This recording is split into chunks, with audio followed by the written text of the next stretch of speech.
Hi friends, मैं हूं आपका दोस्त सलामत अली खान और आपका स्वागत है आपके अपने यूट्यूब चैनल पर।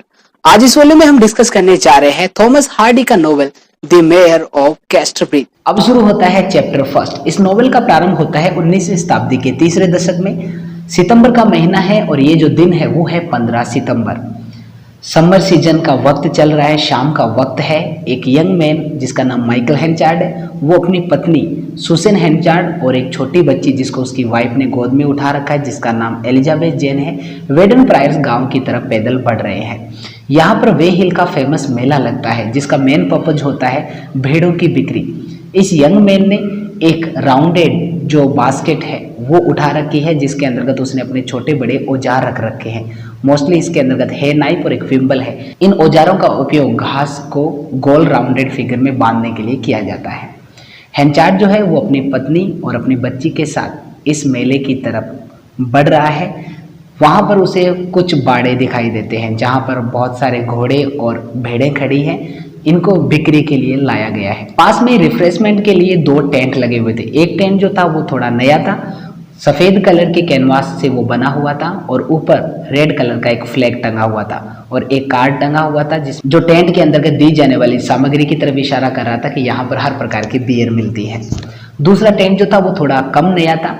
बाहर की तरफ एक आयरन स्टोव पाइप जो थी वो निकली हुई थी और फ्रंट में एक कार्ड टंगा हुआ था जिसपे लिखा हुआ था गुड फॉर्मिटी सोल्ड हियर, कि एक अच्छी फॉर्मिटी जो है वो यहाँ पर बेची जाती है।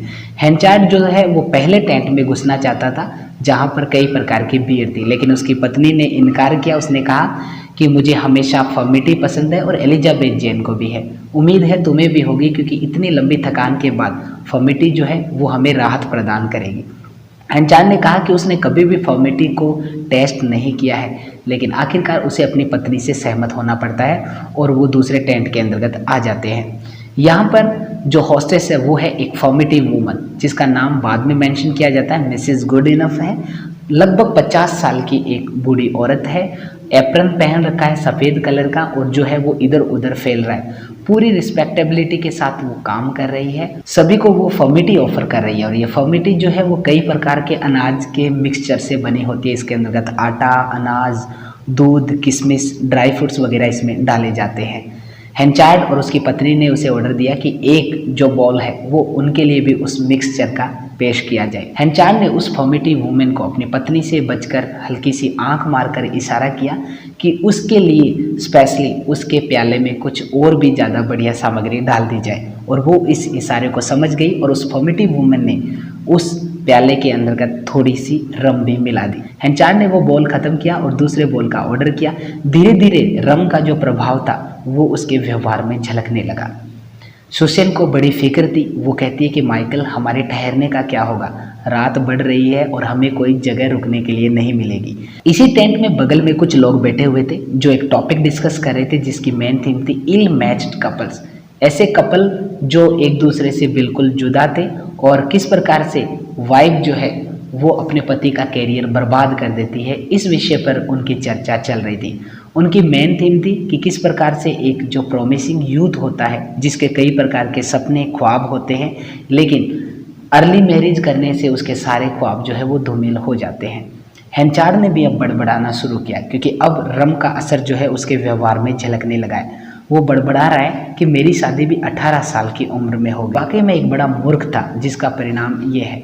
आगे वो कहता है कि भले मेरे पास 15 सीलिंग से भी ज़्यादा कुछ ना हो, लेकिन फिर भी मुझे मेरी मेहनत पर यकीन है। मैं इस पूरे इंग्लैंड को चैलेंज कर सकता हूँ कि वो मुझे इस अनाज के व्यापार में डिफीट नहीं कर सकता। उसका जो जंगली व्यवहार है वो धीरे धीरे और उग्र होता जाता है। आगे वो कहता है कि मुझे हैरानी होती है कि जो लोग अपनी पत्नियों से तंग है वो उनसे पीछा क्यों नहीं छुड़ा लेते। जिस प्रकार से ये घुमक्कड़ जो बंजारे हैं वो अपने पुराने घोड़ों से पीछा छुड़ा लेते हैं। आगे वो कहता है कि मैं मेरी पत्नी को बेचने के लिए तैयार हूँ अगर कोई इसे खरीदना चाहे तो। सुसन उसे रोकने की कोशिश करती है लेकिन वो अपने विचार पर अटल था। आखिरकार सुसन जो है वो हिम्मत हार जाती है और वो भी इच्छा करती है कि इससे अच्छा है कोई उसे खरीद ले।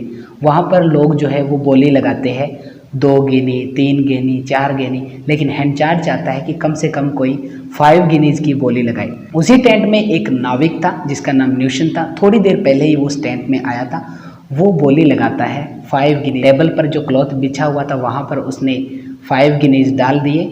इससे पहले कि हेंचार्ड इनको उठाता, सुसेन ने उसे लास्ट धमकी दी कि माइकल अगर इसको उठा लिया तो मैं सच में इस आदमी के साथ चली जाऊंगी, और ध्यान रखना मैं कोई मजाक नहीं कर रही हूँ। हेंचार्ड ने कोई परिणाम की परवाह नहीं की और उन 5 गिनीज को उठा लिया। और अब जो नाविक जो था उसने सुसेन को खरीद लिया था। वो उसकी तरफ मुस्कुराता है और कहता है आओ इस छोटी बच्ची को भी साथ ले लो, ये भी अच्छा रहेगा। सुसेन जो है वो अपनी वेडिंग रिंग जो है वो उतार कर उसके मुंह पर मारती है और चली जाती है। जाते जाते सुसेन कहती है कि माइक मैंने ज़िंदगी भर तुम्हारे साथ रहकर सिवाय पछतावे के कुछ भी हासिल नहीं किया है, और अब मैं मेरा भाग्य और कहीं आजमाऊंगी। हो सकता है मेरे लिए और एलिजाबेथ जेन के लिए यही अच्छा हो। और वो गुड बाय कहकर चली जाती है। वो सेलर का हाथ पकड़ती है और बच्ची को गोद में उठाकर चली जाती है। इस प्रकार से माइकल हेंचार्ड ने नशे के अंतर्गत अपनी पत्नी सुसेन हेंचार्ड और अपनी बेटी एलिजाबेथ जेन को बेच दिया था। कुछ घंटे बाद जब उसे होश आता है तो उसे अपनी गलती का एहसास होता है। वो पछतावा करता है कि उसने नशे में बहुत ही गलत कदम उठा लिया। अब वो अपनी पत्नी, बच्ची और उस सेलर को इधर उधर ढूंढता हुआ घूमता है, लेकिन वो कहीं नहीं मिलते हैं। उसके बाद वो फर्मेटिव वुमन के पास आता है जो उसे बताती है कि वो आदमी जो था वो 5 मिनट पहले ही आया था, वो उसके बारे में नहीं जानती है कुछ। हेंचार्ड को अपने नशे में किए गए इस फैसले का बहुत पछतावा होता है। माइकल हेंचार्ड ने पिछली शाम को अपनी पत्नी और बच्ची को बेच दिया था। अब उसे पछतावा हो रहा है, वो ढूंढता हुआ घूम रहा है। गर्मी का सीजन था, सुबह का वक्त है। वो अपनी वाइफ की अंगूठी जो उसके मुंह पर मार के गई थी उसे उठाता है और डिसाइड करता है कि वो अपनी पत्नी और बच्ची को हर जगह तलाश करेगा। इससे पहले वो फैसला लेता है कि वो चर्च में जाकर एक शपथ लेगा कि वो ज़िंदगी में कभी भी शराब को हाथ नहीं लगाएगा। वो चर्च में जाता है और शपथ लेता है कि आज 16 सितंबर के दिन मैं ये शपथ ले रहा हूँ कि आने वाले 21 साल तक मैं शराब को टच नहीं करूँगा। ध्यान रखिएगा, उसने 21 साल के लिए ये शपथ ली थी, ये नहीं कि वो ज़िंदगी में कभी शराब नहीं पिएगा।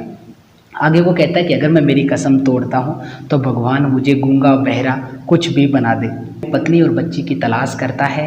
सप्ताह महीनों में गुजर जाते हैं। आखिरकार वो कुछ महीनों बाद एक सी पोर्ट पर पहुंचता है जहां पे उसे पता चलता है कि जिन लोगों की वो तलाश कर रहा है वो थोड़े टाइम पहले ही यहाँ से जा चुके हैं नाव के अंदर सवार होकर। अब वो डिसाइड करता है कि अब वो अपनी पत्नी और बच्ची को और ज़्यादा नहीं ढूंढेगा, अब वो अपना भाग्य कहीं और आजमाएगा। और अब वो आ जाता है कैस्टरब्रिज के टाउन में, जो कि वेसेक्स से काफ़ी दूर स्थित है, और यहीं से होगी माइकल हेंचार्ड की नई ज़िंदगी की शुरुआत।